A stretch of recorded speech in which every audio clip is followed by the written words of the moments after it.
क्या होगा अगर सूरज गायब हो जाए तो?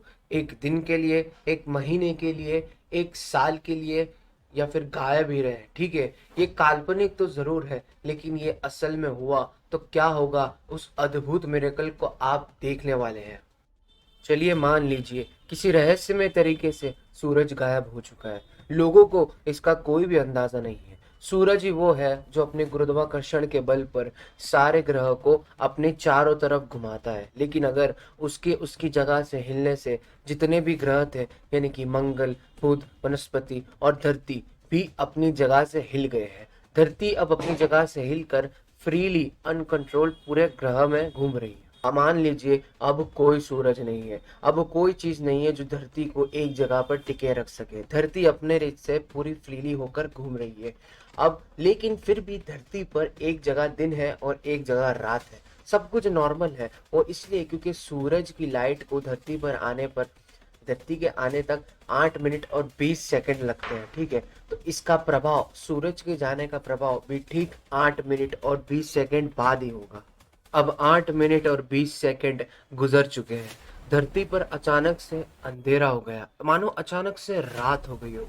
तारे जो है वो क्लियरली नजर आने लगे, क्योंकि सूरज की अब कोई लाइट नहीं बची। चांद और बाकी ग्रह अब दिखना बंद हो चुके हैं, क्योंकि आप लोगों को पता है कि चांद का अपना कोई लाइट नहीं है। सूरज का लाइट उस पर पड़ता था तभी चांद हमको दिखता था, लेकिन अब सूरज के ना होने से चांद भी हमको दिखना, नजर आना बंद हो गया है। इस घटना का सबसे बुरा असर पेड़ पौधों पर पड़ा है। जैसे कि आपको पता है कि पेड़ पौधे जो थे वो सूरज से ही जिंदा रहते थे। एक प्रोसेस चलता था जिसका नाम था फोटोसिंथेसिस, लेकिन अब सूरज नहीं है तो वो प्रोसेस बंद।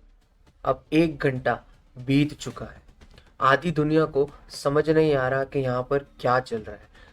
जहाँ पर रात थी वहां पर भी खबर पहुंच चुकी है कि धरती के दिन वाले साइड में भी अब रात हो चुकी है। अब टेम्परेचर जो है वो धीरे धीरे कम होने लगा है। धीरे धीरे धरती ठंडी होने लगी, लेकिन धरती का जो कोर है उसकी वजह से ज्यादा फर्क नहीं पड़ेगा। धरती अभी भी थोड़ी गर्म रहेगी। अब 24 घंटे बीत चुके हैं। सभी लोग सूरज की उम्मीद में है, लेकिन सूरज अभी तक नहीं आया। सुबह के 8 बजे गए हैं, लेकिन फिर भी सूरज का अभी तक कोई अता पता नहीं। गवर्नमेंट भी इसके बारे में कुछ नहीं कर पा रहे, क्योंकि ये घटना इंसानों के हाथ में नहीं है। अब तापमान 8 डिग्री सेल्सियस तक गिर चुका है। तापमान के गिरने की वजह से कुछ पेड़ पौधे और जानवर कमजोर पड़ने लगे। सारा सिस्टम नष्ट होने लगा है, लेकिन समुंदर के अंदर के जीव को कुछ फर्क नहीं है, क्योंकि उनके लिए तो उनकी दुनिया वैसी की वैसी नॉर्मल ही है। अभी भी कुछ जगहों पर थोड़ी थोड़ी गर्मी बची हुई है, क्योंकि धरती की खासियत यह है कि धरती का वायुमंडल मतलब एटमॉस्फेयर सूरज से गर्मी लेकर अपने अंदर स्टोर कर सकता है, ताकि ऐसी नौबत ना आए। लेकिन सूरज की लाइट के बिना, सूरज की गर्मी के बिना ये चीज सिर्फ 3 से 4 दिन चल सकी है। लेकिन अब 7 दिन बीत चुके हैं।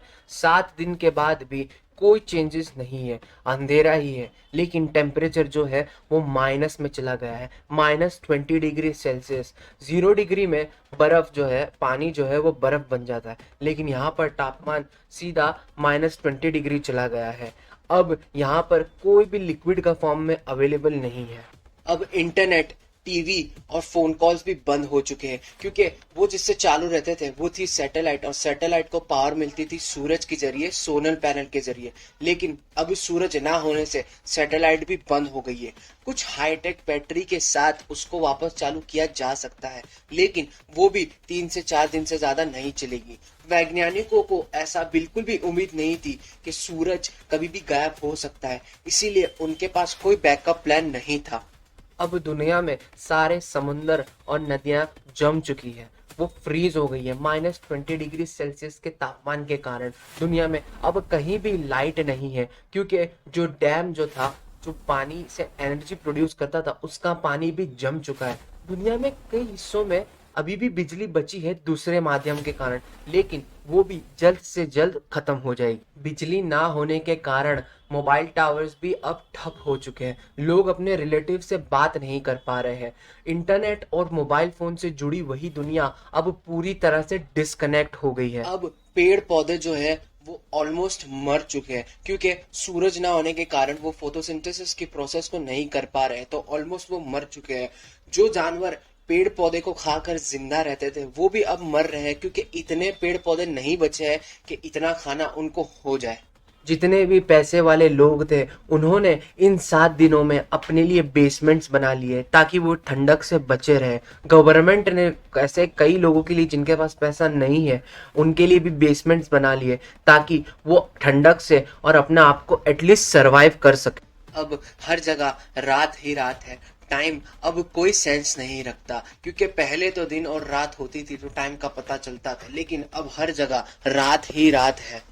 आसमान में स्टार्स का एक अलग ही पैटर्न दिख रहा है, क्योंकि धरती वायुमंडल में तीरते तीरते कोई और गैलेक्सी में चली गई है। अब एक महीने बाद धरती पूरी ठंडी पड़ चुकी है। जैसा कि आप देख सकते हो धरती पूरी ठंड से कपा रही है, क्योंकि टेम्परेचर जो है वो -40 डिग्री पहुंच चुका है। धरती पर अब हर एक पेड़ पौधा, हर एक जानवर मर चुका है, क्योंकि ठंडक के कारण सिर्फ उन्हीं पेड़ पौधे जो है वो जिंदा है जिनको ठंडक में रहने की आदत थी। ठंडक के वजह से -40 डिग्री तापमान के वजह से अब जो समंदर है वो भी जम चुके हैं। समंदर के अंदर के वो जो जीव थे वो भी ऑलमोस्ट मर चुके हैं। सिर्फ उसी जगह एक जगह लाइफ बाकी है समंदर के अंदर, जो नदियां ज्वालामुखी के पास थी वो अभी भी थोड़ी गर्म है, उनको 1 महीने बाद भी कुछ फर्क नहीं पड़ा।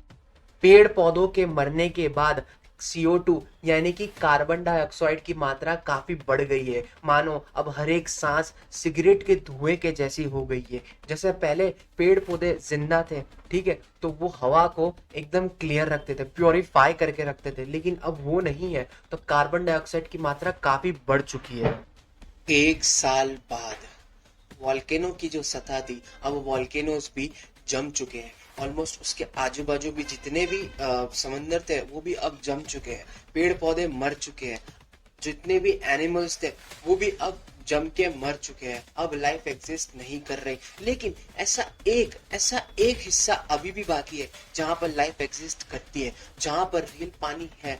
वो है समंदर के अंदर का गहरा हिस्सा, समंदर का सबसे गहरा हिस्सा। उस गहरे हिस्से को अर्थ के जो कोर होता है उससे अभी भी गर्मावा मिल रहा है।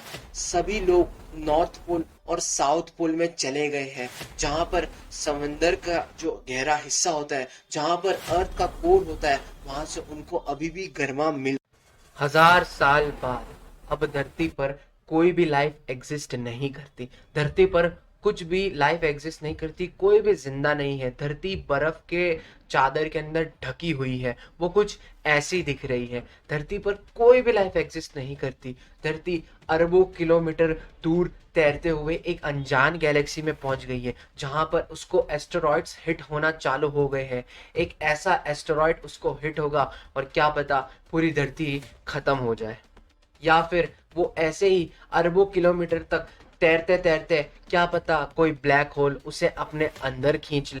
लेकिन घबराने की जरूर नहीं है दोस्त, क्योंकि ये सिर्फ एक हाइपोथेसिस है, यानी सिर्फ एक कल्पना है। सभी को पता है कि धरती जो है सूरज से बंधी हुई है, लेकिन ये चीज हमें ये सीख देती है कि सूरज इस वायुमंडल का, इस ब्रह्मांड का कितना कितना बड़ा इंपॉर्टेंट सोर्स है। तो आज की वीडियो में बस इतना ही। उम्मीद है कि आपको वीडियो पसंद आई होगी। पसंद आई हो तो प्लीज़ इसे शेयर कीजिए, लाइक कीजिए, और नए हो तो मेरी चैनल को सब्सक्राइब कीजिए। Till then stay tuned for more updates.